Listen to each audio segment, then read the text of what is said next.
Assalamualaikum warahmatullahi wabarakatuh. Halo semuanya, ketemu lagi sama saya Sungging Trenggono di channel saya ST Mobi TV. Malam-malam ini kita mau berbagi informasi. Jadi kebetulan saya berangkat pagi dari rumah jam setengah 6, lanjutkan perburuan. Jadi pesanan mobil. Jadi beliaunya ada di Bondowoso. Janjian kita di Surabaya untuk ngecek mobil Swift karena permintaannya Swift ya. Kita di Surabaya, sampai Surabaya itu sudah jam 9-an pagi. Kemudian kita cek unitnya. Jadi kita ini kan pesanannya memang berburunya Swift. Janjian di Surabaya, sama-sama perjalanan 3 jam lah. Saya 3 jam, beliau juga 3 jam. Itu kondisinya unit pertama yang kita cek. Itu kondisinya secara bodi, secara cat ya, pokoknya secara interior itu masuk lah. Bodi, cat, interior, ban segala macam masuk, rem masuk. Cuma yang membuat kendala saya itu kan mesinnya udah pernah bongkaran. Jadi sekalian di video ini saya jelaskan kan, karena tadi juga ada yang WA ke saya kalau mesin bongkaran seperti ini, minta solusinya gimana, mau diambil atau enggak gitu kan, Avanza gitu kan. Ini sekalian tak jelasin di video kali ini ya. Jadi kebetulan pas berburu juga, kebetulan pas dapat mobil yang mesinnya juga sudah bongkaran, tapi kita nggak ambil. Kenapa?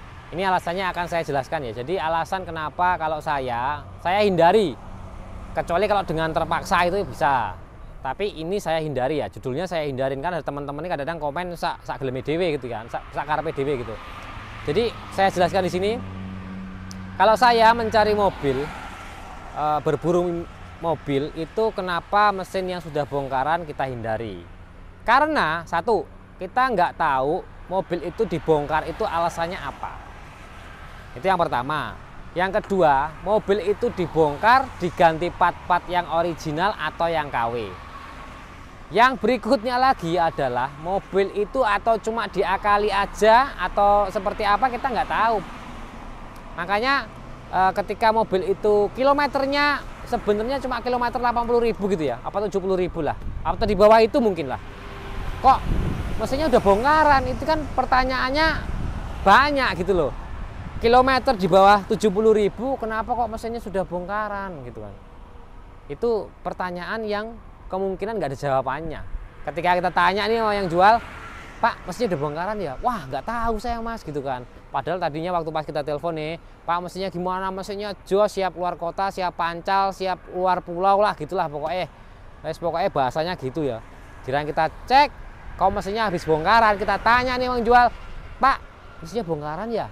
Kenapa dibongkar Pak? Waduh mas, kita nggak tahu mas, saya dapatnya kayak gitu kan. Pasti kayak gitu, ngeles gitu kan. Ya wajar lah. Nah makanya itu ini saya hindari yang seperti itu. Tapi ketika ya kita nyari mobil yang umurnya emang udah umur usia, kemudian juga kita cari mobil yang bagus ya, nggak ada yang itu yang terbaik gitulah. Kita sudah cek sana sini nggak ada yang itu yang terbaik, cuma minusnya udah bongkaran. Nah ketika yang dapat seperti itu nih, kita juga harus pinter-pinter dalam artian ngeceknya harus secara detail. Contoh, ini bongkarannya bagus apa enggak, lemnya kualitasnya bagus apa enggak, kan kita bisa ngecek nih. Terus baut-bautnya ini masangnya lagi itu pada tempatnya tidak nih. Terus berikutnya lagi mesinnya ini halus atau kasar nih. Walaupun sebenarnya antara halus dan kasarnya hati-hati teman-teman semua, karena ada juga teman kemarin yang kita beli yang free check kemarin kan, yang free check kemarin itu yang dari Jogja datang, itu katanya 2 bulan yang lalu itu pas waktu beli itu enggak ada kendala, katanya halus-halus aja. Tapi setelah dipakai 1,5 bulan di rumah kok suaranya jadi kasar banget gitu kan. Nah itu kan ini yang perlu diperhatikan gitu kan. Halusnya ini halus diakalin aja, karena bisa aja diakalin aja gitu, atau halusnya itu memang bener-bener halusnya. Ini kalau buat yang mesin yang udah pernah bongkaran, kita sudah cek beberapa unit nggak ada yang oke semua, karena mungkin tahunnya juga ya tua. Pokoknya kita nyari mobil tahun yang 98, 97 kan itu tahun-tahun tua. Jadi kalau udah dibongkar ya wajar gitu kan, namanya kilometer juga udah tinggi, yang udah 300.000, di atas 200.000 lah gitulah ya. Itu kan udah bongkaran wajar. Nah tapi kita harus hati-hati Kita cek dulu baut-bautnya sesuai enggak masangnya. Kalau baut-bautnya masangnya sesuai, berarti bengkelnya oke nih. Kita cek lagi lemnya kualitasnya gimana, gitu kan. Kalau kualitas remnya kita bisa cek nih, ada bocor-bocor lagi enggak bekas bongkarannya, itu kan bisa. Terus kita cek lagi lemnya model yang seperti apa. Kalau yang sering atau yang sudah pernah sering bongkar pasang mesin, itu tentu tahu mana lem yang bagus, mana enggak, itu kan tahu. Makanya buat teman-teman semua itu harus sering-sering ya belajar lah gitu ya. Sambil kita ngeliat konten segala macam itu nanti akan ketahuan, nanti akan ngerti lah.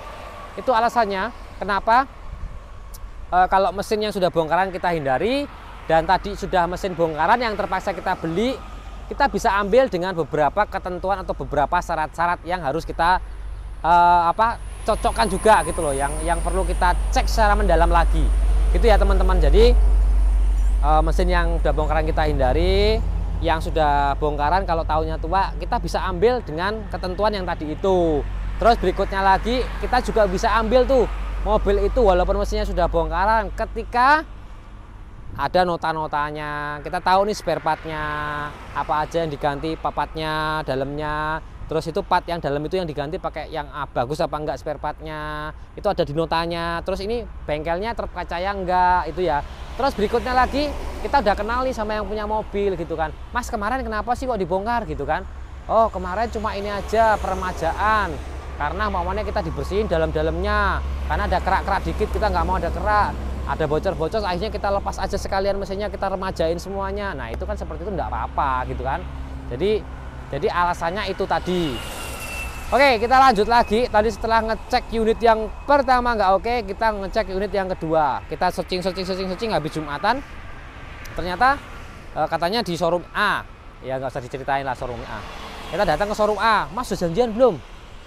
Memang kalau kita ngecek mobil itu harus janjian dulu kali ya.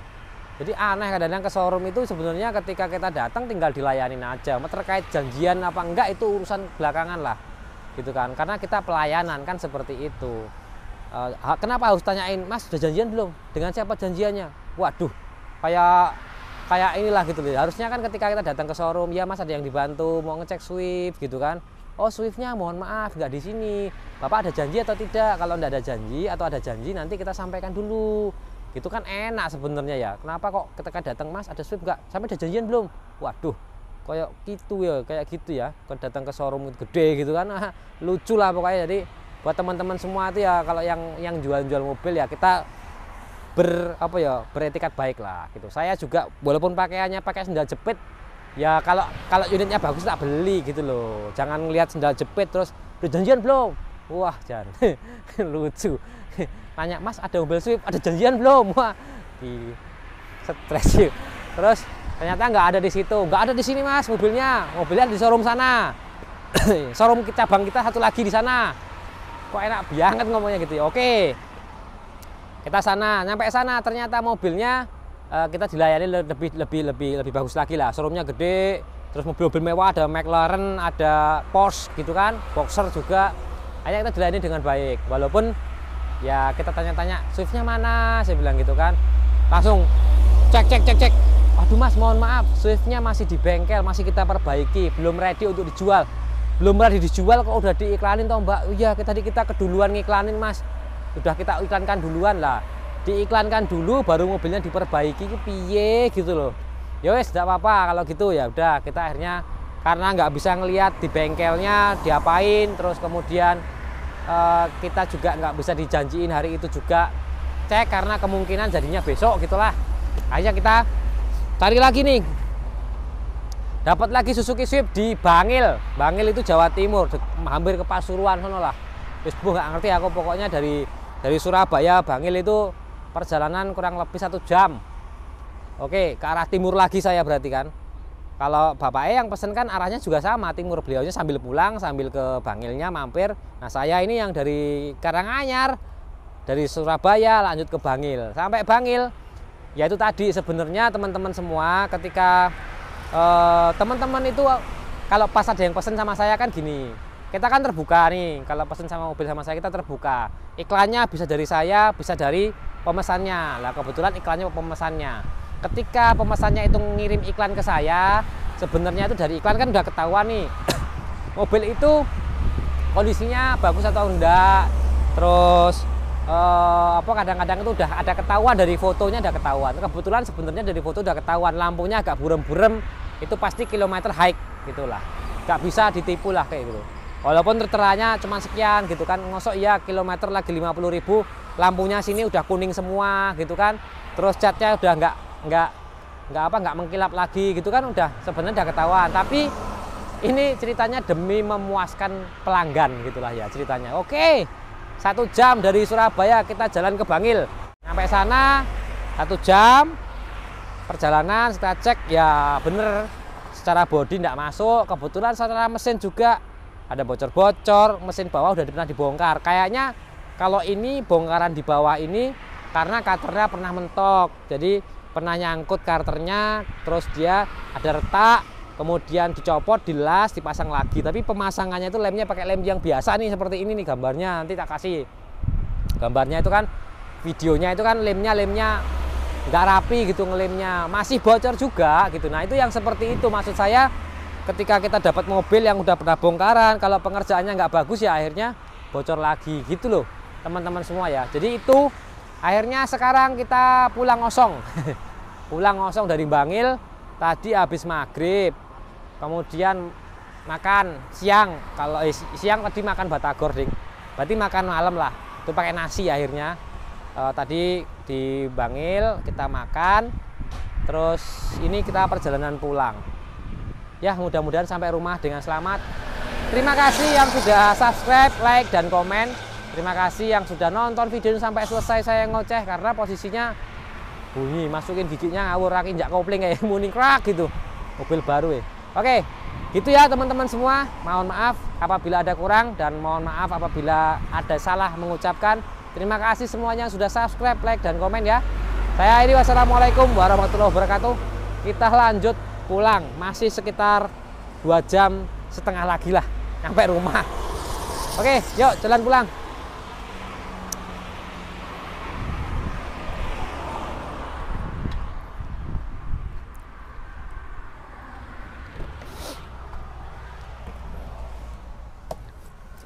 Yo. Perjuangan mencari mobil yang kondisi bagus itu tidak mudah dan tidak gampang, tidak ini ya, tidak sesuai sama apa yang diiklankan lah, intinya seperti itu. Sebentar ini ada yang telepon. Wes gitu ya. Ya wes.